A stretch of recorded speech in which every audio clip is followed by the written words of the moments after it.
अरविंद केजरीवाल की अंतरिम जमानत पर आज सुप्रीम कोर्ट फैसला सुना सकती है। वहीं ईडी ने सुप्रीम कोर्ट में हलफनामा भी दाखिल किया और हलफनामा दाखिल करके फिर एक बार केजरीवाल को अंतरिम जमानत दिए जाने का विरोध किया है।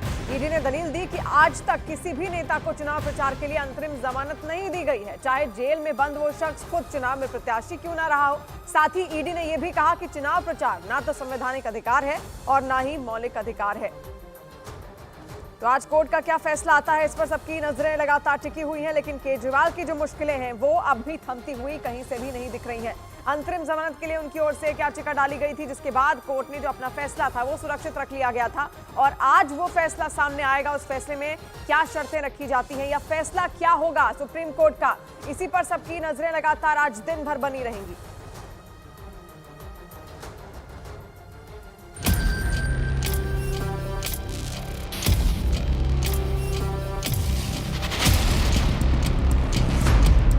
केजरीवाल की बेल पर सुप्रीम फैसला आज।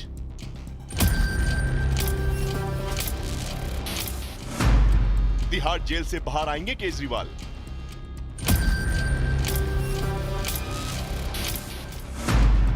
बेल से पहले ईडी ने बढ़ाई केजरीवाल की मुश्किलें। सुप्रीम कोर्ट आज केजरीवाल की अंतिम जमानत पर फैसला सुना सकती है। इससे पहले सुनवाई में सुप्रीम कोर्ट ने ऐसा संकेत दिया था। केजरीवाल की गिरफ्तारी को चुनौती देने वाली याचिका पर सुनवाई के दौरान सुप्रीम कोर्ट ने साफ कहा था कि मामले की सुनवाई जल्द पूरी होने की उम्मीद नहीं है। लोकसभा चुनाव को देखते हुए कोर्ट केजरीवाल को अंतरिम जमानत देने पर विचार कर सकती है। हालांकि कोर्ट ने केजरीवाल के सामने शर्त रखी थी कि अगर उन्हें चुनाव प्रचार के लिए जमानत दी जाती है तो वे मुख्यमंत्री के तौर पर काम नहीं करेंगे और न ही किसी फाइल पर दस्तखत करेंगे। वहीं अंतरिम जमानत पर फैसला आने से एक दिन पहले ईडी ने हलफनामा पेश करके केजरीवाल की मुश्किलें और बढ़ा दी। ईडी ने फिर एक बार केजरीवाल को अंतरिम जमानत दिए जाने का पुरजोर विरोध किया। ईडी ने हलफनामे में कहा कि आज तक किसी भी नेता को चुनाव प्रचार के लिए अंतरिम जमानत नहीं दी गई, चाहे जेल में बंद वो शख्स खुद चुनाव में प्रत्याशी क्यों ना रहा हो। चुनाव प्रचार ना तो संवैधानिक अधिकार है और ना ही मौलिक अधिकार है। नेता आम आदमी से ऊपर होने और विशेष दर्जे का दावा नहीं कर सकता। किसी नेता को चुनाव प्रचार के लिए अंतरिम जमानत देना सही नहीं है, क्योंकि चुनाव तो हर साल होने वाली गतिविधि है। वहीं सूत्रों के मुताबिक दिल्ली शराब घोटाला मामले में ईडी सप्लीमेंट्री चार्जशीट भी दायर कर सकती है, जिसमें केजरीवाल को बतौर मुख्य साजिशकर्ता करार दिया जा सकता है, क्योंकि ईडी ने अपनी जांच में दावा किया था कि गोवा विधानसभा चुनाव में साउथ लॉबी से मिले 100 करोड़ रुपए रिश्वत में से 45 करोड़ के इस्तेमाल की जानकारी केजरीवाल को थी। साथ ही रिश्वत लेकर शराब कारोबारियों को फायदा पहुंचाने के लिए प्रॉफिट मार्जिन 6% से 12% किए जाने की भी जानकारी केजरीवाल को होने का दावा ईडी की तरफ से किया गया है। मतलब साफ है कि कोर्ट में ईडी की दलीलें काम कर गईं तो केजरीवाल की अंतरिम जमानत पर ग्रहण लग सकता है।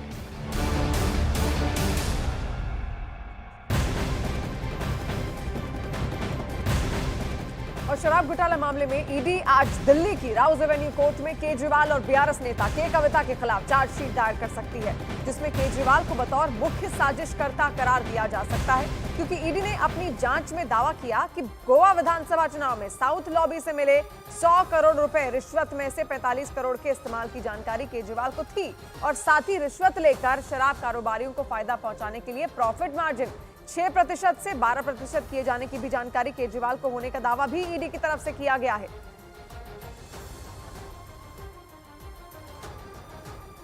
उधर मध्य प्रदेश के इंदौर में कांग्रेस प्रत्याशी अक्षय कांति बम के बीजेपी में जाने के बाद कांग्रेस ने वहां नोटा पर वोट देने की मुहिम छेड़ दी। इंदौर लोकसभा सीट पर कांग्रेस की तरफ से अब कोई भी मैदान में नहीं है। माना जा रहा है कि इसी वजह से कांग्रेस ने वहां लोगों से बीजेपी के बजाय नोटा पर वोट देने की अपील की और पूरे शहर में इसी से जुड़े बैनर और पोस्टर लगाने शुरू कर दिए। इंदौर में कांग्रेस प्रत्याशी अक्षय कांति बम के पाला बदलने के बाद कांग्रेस का उम्मीदवार रेस में बचा ही नहीं। इसके बाद कांग्रेस कार्यकर्ता पूरे शहर में नोटा पर वोट डालने की अपील करते नजर आए। मध्य प्रदेश कांग्रेस अध्यक्ष जीतू पटवारी ने तो ये तक कह दिया कि इंदौर के लोगों को नोटा का बटन दबाकर बीजेपी को आईना दिखाना चाहिए।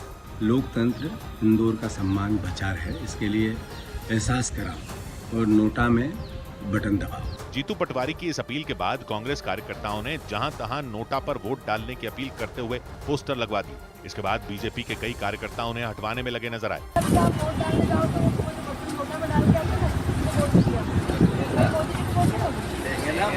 दूसरी तरफ बीजेपी नेता और राज्य सरकार में मंत्री कैलाश विजयवर्गीय ने दावा किया कि कांग्रेस की ये नोटा वाली मुहिम बेकार साबित होगी। लोग वोट डालेंगे, इंदौर के लोग बहुत जागरूक हैं। जीतू पटवारी ने आरोप लगाया कि बीजेपी ने कांग्रेस प्रत्याशी को लालच देकर अपने पाले में खींचा, जिससे इंदौर की जनता से उनके वोट देने का हक छिन गया। इसके बाद ये चर्चा तेज हो गई कि आखिर कांग्रेस नोटा पर वोट देने की अपील क्यों करने लगी। ये सवाल भी खड़े होने लगे कि क्या नोटा पर वोट देने से इंदौर में दोबारा चुनाव होंगे,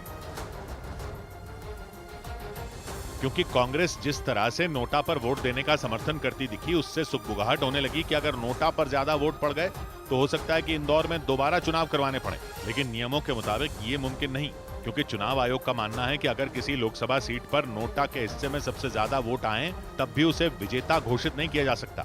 मतलब नोटा पर सबसे ज्यादा वोट पड़े तब भी दूसरे नंबर पर आने वाले प्रत्याशी की जीत होगी। लेकिन सुप्रीम कोर्ट में दायर एक याचिका में ये मांग की गई थी कि अगर किसी लोकसभा सीट पर नोटा को सबसे अधिक वोट मिले तो वहां दोबारा चुनाव कराया जाए।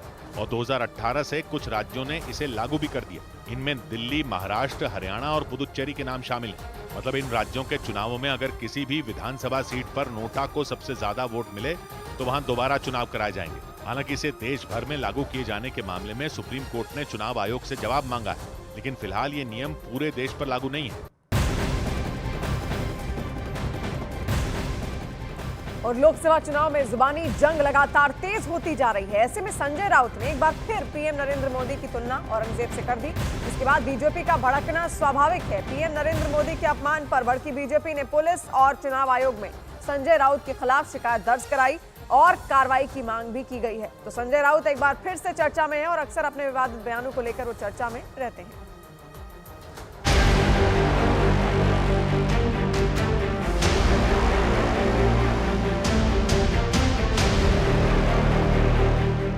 संजय राउत के बयान पर सियासी घमासान। अहमदाबाद में पीएम मोदी पर राउत के बेतुके बोल। नरेंद्र मोदी तू कौन है? पीएम मोदी के अपमान पर भड़की बीजेपी। संजय राउत पूरी तरह से पागल हो चुके हैं। चुनावी समर के बीच जुबानी जंग और सियासी बयानों की धार काफी तेज हो गई है। लोकसभा चुनाव के चौथे चरण की वोटिंग से पहले महाराष्ट्र में शिवसेना उद्धव गुट नेता संजय राउत के पीएम पर दिए विवादास्पद बयान पर सियासत गर्मा गई है। पीएम मोदी पर टिप्पणी को लेकर संजय राउत चौतरफा घिर गए हैं। अहमदाबाद में एक जनसभा में राउत ने पीएम मोदी की तुलना मुगल शासक औरंगजेब से कर दी। इतना ही नहीं, उन्होंने पीएम मोदी के लिए अपशब्दों का इस्तेमाल भी किया। औरंगजेबाचा जन्म नरेंद्र मोदीच्या गावात झालाय। इतिहास पहा तुम्ही। दाहोद नावाचं गाव आहे अहमदाबादच्या बाजूला। औरंगजेब तिथे जन्माला आलाय गुजरातमध्ये, म्हणून आपल्याशी ते औरंगजेबी वृत्तीने वागतायत। पण लक्षात घ्या, एका औरंगजेबाला या महाराष्ट्रामध्ये आम्ही काढलाय। 27 वर्ष तो औरंगजेब महाराष्ट्र जिंकण्यासाठी लढत होता आणि शेवटी त्या औरंगजेबाला आम्ही या महाराष्ट्रात गाडून त्याची कबर खणलेली आहे। तेव्हा नरेंद्र मोदी तू कौन है? तू कोण आहे? हा मराठ्यांचा इतिहास आहे, मराठी माणसाचा इतिहास आहे। तो वहीं राउत के बयान पर भड़की महाराष्ट्र बीजेपी ने मरीन ड्राइव थाने में शिकायत दर्ज करा दी। बीजेपी ने संजय राउत के खिलाफ चुनाव आयोग में भी शिकायत की। बीजेपी ने संजय राउत पर भड़काऊ और पीएम के खिलाफ गैर जिम्मेदाराना बातें कहने का आरोप लगाया। निराशा के कारण उनके मुख से अभद्र वाणी के प्रयोग हो रहे हैं। आदरणीय वंदनीय प्रधानमंत्री मोदी जी के बारे में, जिन्हें लोग केवल एक पुरुष के रूप में नहीं, ईश्वरीय पुरुष के रूप में सारा देश उन्हें देख रहा है। न उनके आगे कोई, न पीछे कोई। त्यागपूर्ण और समर्पित जीवन इस मां भारती के लिए वो जी रहे हैं।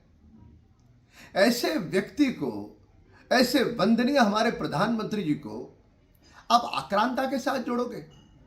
क्या हो गया आपकी मति को? पराजय का डर आपकी बातों से स्पष्ट दिख रहा है। वैसे ये पहली बार नहीं है जब संजय राउत ने इस तरह का विवादास्पद बयान दिया हो। इससे पहले मार्च में भी संजय राउत पीएम मोदी की तुलना औरंगजेब से कर चुके हैं। लोकसभा चुनाव के 4 चरण और बाकी हैं और ऐसे में जुबानी जंग का ये सिलसिला अभी थमता नजर नहीं आ रहा है।